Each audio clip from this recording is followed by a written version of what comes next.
Welcome back to the Warcraft news, everyone. Alright, so lots of stuff has been going on, of course, with the 9.1 PTR dropping, but actually there's also a brand new system that is in the game right now as of this week's hotfixes. Then, of course, for 9.1 stuff, well, we do have some major systems changes to cover. So, Torghast, there's big things in the works there.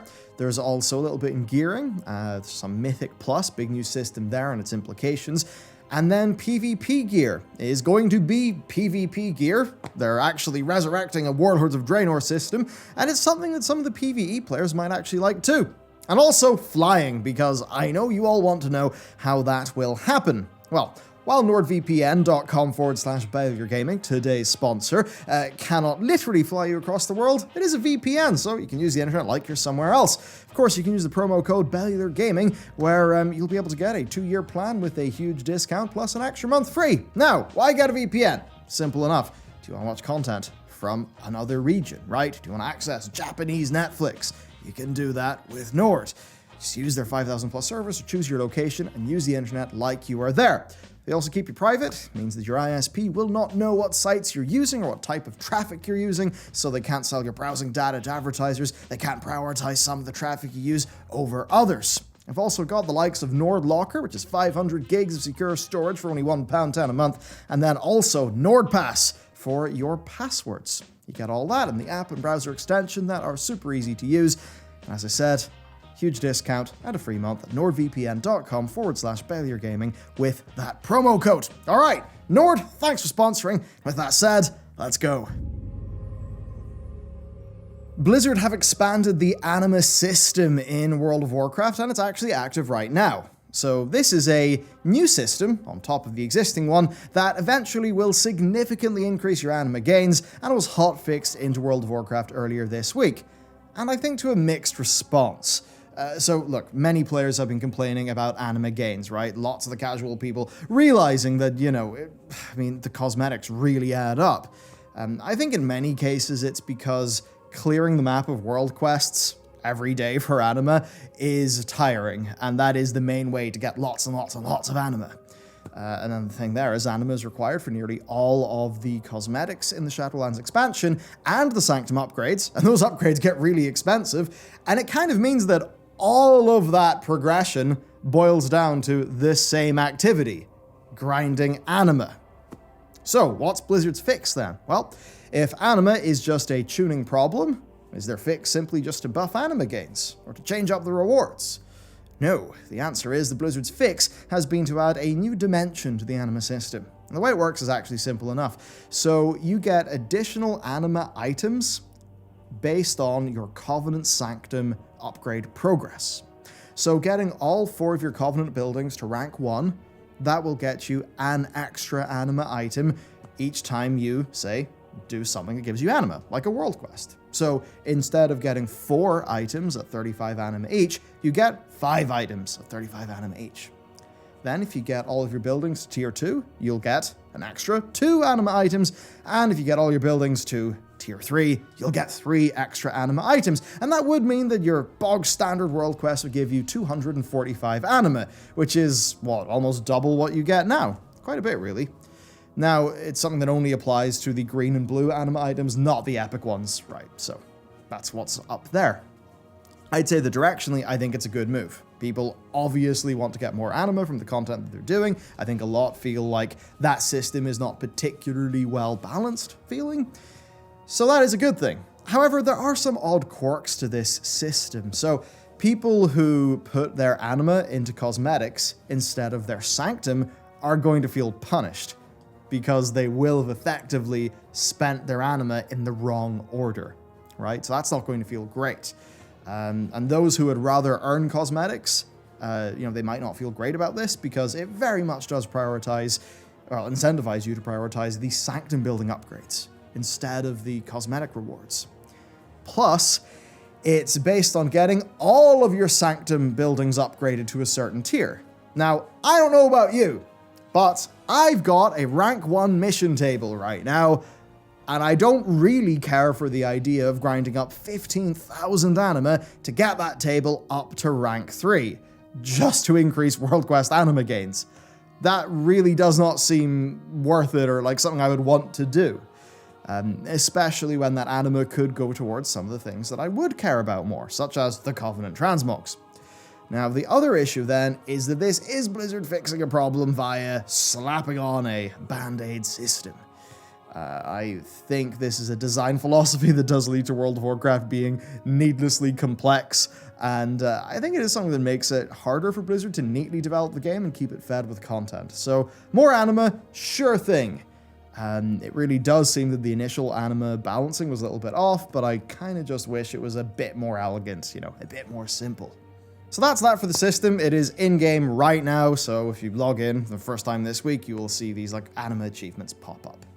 Now, on the topic of Anima, 9.1's new 40 renown level long track does actually contain 2 World Quest Anima upgrades, and I imagine those will add further Anima items, like, to the content that you do. So, in the near future, World Quest will be worth a lot of Anima, which does actually bring up a bit of an issue for me where, you know, it's that thing where so many of us are trained not to play the game right now because Blizzard's catch-up, even for the optional things, will inevitably come in and make the thing just feel so much faster. I mean, that's why I've not really bothered with Anima, even though I really want those cosmetics. It's like I've kind of known that this is obviously an issue and that Blizzard are probably going to make it way better by, you know, 9.1 or 9.2. So, in my head, I just kind of thought, I'll do Anima later, I'll do the rating now. So that's something. They kind of incentivize us to not play the game because we're so used to a few months down the line, a whole raft of fixes coming. I mean, it happened in 9.0, and obviously it happened in patch 8.3 to a pretty major degree as well.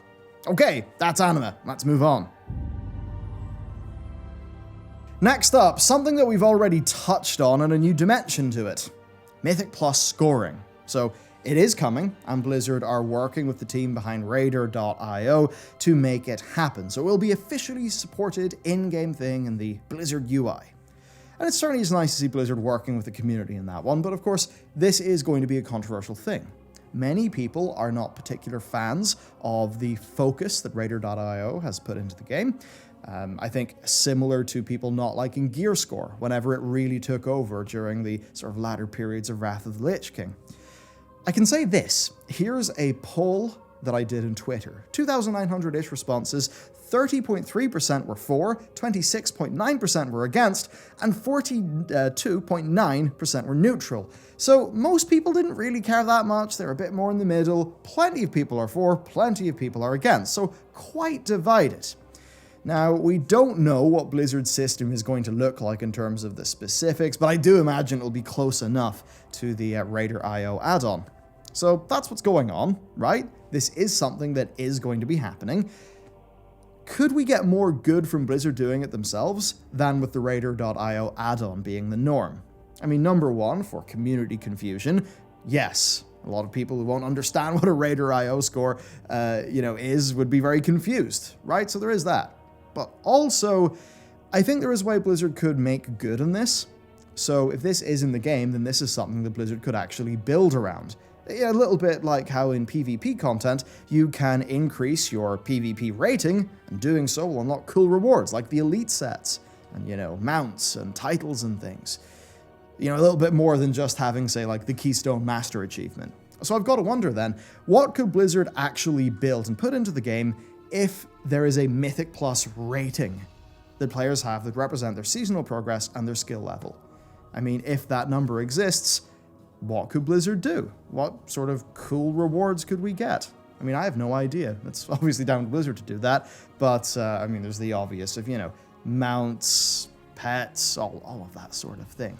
But certainly it's where, you know, Mythic Plus is obviously a large part of the game, and I do think they could really make it a lot more rewarding in the, like, non-gear front, you know, to sort of make it feel like more of an activity.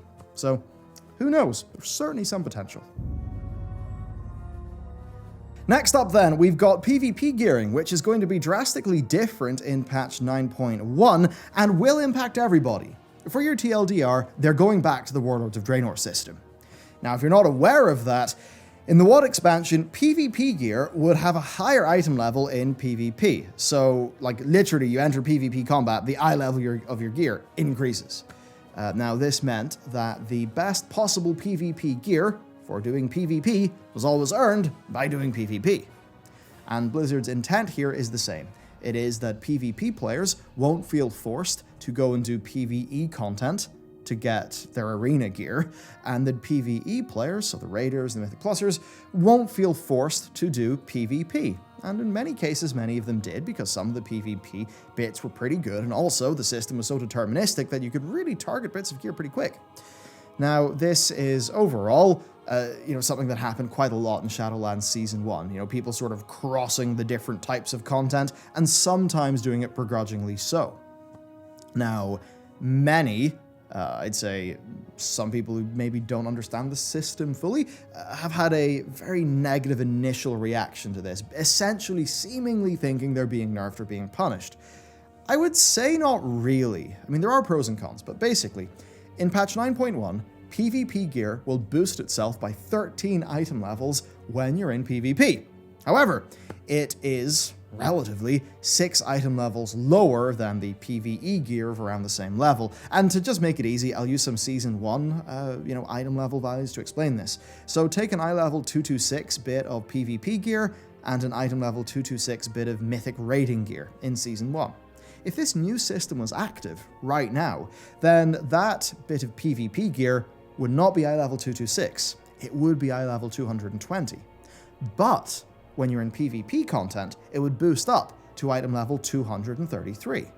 So a full set of item level 233 gear, along with all the verse and the trinket bonus, that absolutely would be best in slot for PvP. Now sure, the non-PvP item level of that gear is 6 item levels lower, but that's not all that much lower, and much like how Blizzard want PvP gear to always be the best in PvP with this change, they similarly want PvE gear to be best in PvE. And really, this is just another way to solve a long-standing problem, because in the past, it was resilience, which was a secondary stat that obviously would form a part of the stat budget of a piece of gear. In the launch of Shadowlands, it was just that PvP gear had a bit more versatility and the PvP trinket bonus. So really, it's solving an age-old World of Warcraft problem. Now that said, it's not really that intuitive. It is bizarre that your gear just has different properties in different forms of content, and I do think that just doing resilience as a stat and it being a part of the the stat budget of PvP gear, I think that would be a little bit more reasonable, or easier for people to understand. But anyway, they're going with the Warlord to Draenor system. I think it's a pretty good pragmatic change, although I do wish that overall stuff was a bit more simple. So that's that. Torghast changes then. So, we already knew from the data mining of Blizzard's plans to take us to layer 12 of Torghast. But beyond that, details are actually emerging of a new scoring system. Now, the context for this is that in February, Ian was interviewed by PC Gamer, and in that, he said that the death counter would be going away, and that instead, they would give you some form of rating, a score for your Torghast run. This is something that could include the likes of, say, speed, number of deaths, things like that. Basically, the idea being that whenever you're doing stuff in Torghast, you're getting score of some form, and that whenever you eventually fail and die, that would feel okay because you would get rewards that are based on your score, as opposed to the current thing where, you die, you lose everything, and you're sad. So now, we've got some data mining to back this up that, of course, is via Wowhead. So they have found score streak multipliers, they found buffs to score earned by killing elites, and they have found basically score gain buffs upon defeating enemies that can proc. So that's what's going on there. And they've also data mined achievements that reference clearing layers of Torghast with, for an example, a 4+ star rating. So it basically seems like you'll get a star rating for your Torghast run, and that the actual score itself will be able to go into some sort of big leaderboard. So it's certainly interesting. I mean, for example, if both being fast and killing mobs are part of the scoring system, then in theory, you could get a high score by being super fast and efficient with the pathing of your run, or you could get a high score by being a big completionist, leaving no stone unturned and playing very safely and conservatively and not accruing any deaths. Realistically, I do imagine it would be hard to balance that, and I'd say in terms of my opinion, it is, a little bit mixed. I'm not necessarily wanting sort of a scoring system with stars. For me, it would be more, making it feel like a roguelite. I mean, basically, I do think that the winged mode should be scrapped and the twisting corridors should be the only thing. And, you know, they should be playing out like something a bit more traditional in the roguelite genre, you know, like a Binding of Isaac or a Dead Cells or a Rogue Legacy or something like that. So I think this could be fun and probably will feel better. I mean, fundamentally, you know, whenever you lose in Torghast, you get nothing. That feels really bad, especially if you've invested an hour into that run. So that won't happen in a system like this, and I think that is good. That said, if it is made to feel like a time trial piece of content, then I do not think that would go down well with many people. Now that said, Dead Cells is an example of a game that does actually have timers. So you could do a gotta go fast, hyper efficient run. But they also do have an end-of-level chest reward for completionism and perfectionist gameplay that is not designed for the players who would be earning the speedrun chest at the end of a floor. So maybe Blizzard are using that as a source of inspiration. Basically, though, it is quite hard to tell because none of this is in-game right now, and Blizzard have actually blocked Torghast on the PTR, so it's very clear that whatever's going on, they're not ready to do a full reveal just yet. I will say for this, though, Anima and Stygia should come from Twisting Corridors runs, as should Soul Ash. I mean, just give Soul Ash a weekly cap. I would then say, put Soul Ash on a weekly cap, and then just add it as a reward for most endgame content in World of Warcraft, basically. So a raider could get their Legos by raiding. You know, if a casual player is, you know, maybe doing some callings or wants to head into Torghast, they can get Soul Ash that way. And I think that would free up Torghast to be Torghast. You know, not Choregast because people are just there for the Soul Ash. I then think that Torghast should drop usable gear, like the horrific visions of patch 8.3 did, and then it should have loads more cosmetics than are, you know, there right now. And then, yeah, getting Stygia and Anima. So that's my thoughts on Torghast. We'll have to see. And next up, Flight, where we've got some bloody brilliant news. That's actually a last-minute surprise. So initially, we thought Flight would be at the end of the Covenant campaign. That's Renown level 59, and that would have meant, like, the 31st of August to up to maybe mid-September for when we'd be getting flying in Shadowlands, which wouldn't have been great. But the good news is, Blizzard have changed their plans, actually. So the thought initially, I think they actually literally said that Flight would be the end of the new Covenant campaign. Now they have confirmed that it's going to be, I believe, week 2. That was a tweet from Muffinous, and that's basically that. You're going to get flying like 2 weeks into this patch. So if this patch comes out, say, well, I guess, well, oh dear, let's not talk about that, but maybe if it is like an early July or something, then it won't be too long until you get Flight. You see, if Flight was going to come out at the end of the Covenant campaign, then we would have actually been waiting longer for Flight in Shadowlands, even though Flight was coming with the 0.1 patch, not the 0.2 patch. I guess Blizzard just realized that 9.1 is going to take longer than they would have hoped, and clearly they do not want, you know, the knock-on effect that would have in flying. Overall, really good stuff, and a great note to end our last news story on. And then finally, to cap us off, just PTR, the state of things. So really, we've covered just about everything so far, other than diving into big lore spoilers. Now, I should mention that, one thing, the data mined weapons from the new raid and dungeon, they look really cool. And the early peaks of the dungeon we've seen via, you know, data miners and people sharing questionable screenshots, they both look incredible. So, as it stands, we really need to see how the likes of, say, the Death's Advance reputation work. We need to see how the data mined mod touch gear works, a lot of things like that. We just don't really know with high enough confidence yet. I mean, we can't do the dungeon right now, and we really do need more guidance from Blizzard over their design intent for Korthia. By this stage, you will have seen my video on Korthia in the Maw, and I think most people would agree that it's fairly unambitious seeming. Maybe a little bit flat, you could say, other than the Dreadlord storyline being pretty neat. So I just don't really know what their full intent is right now. I'd like to see more. You know, they released patch notes along with PTR, and it basically was just like Korthia, you know, a bullet point for the quests, and like that was it. There was no, you know, paragraph explaining what like their intended gameplay experience for the area was. So it's really hard to know. And then obviously we don't know what the full picture is for Torghast, and raid testing I believe is kicking off like super soon. The other thing then is there will be Covenant campaign lore to follow over the coming weeks as that stuff unlocks in PTR. And really, that is about it.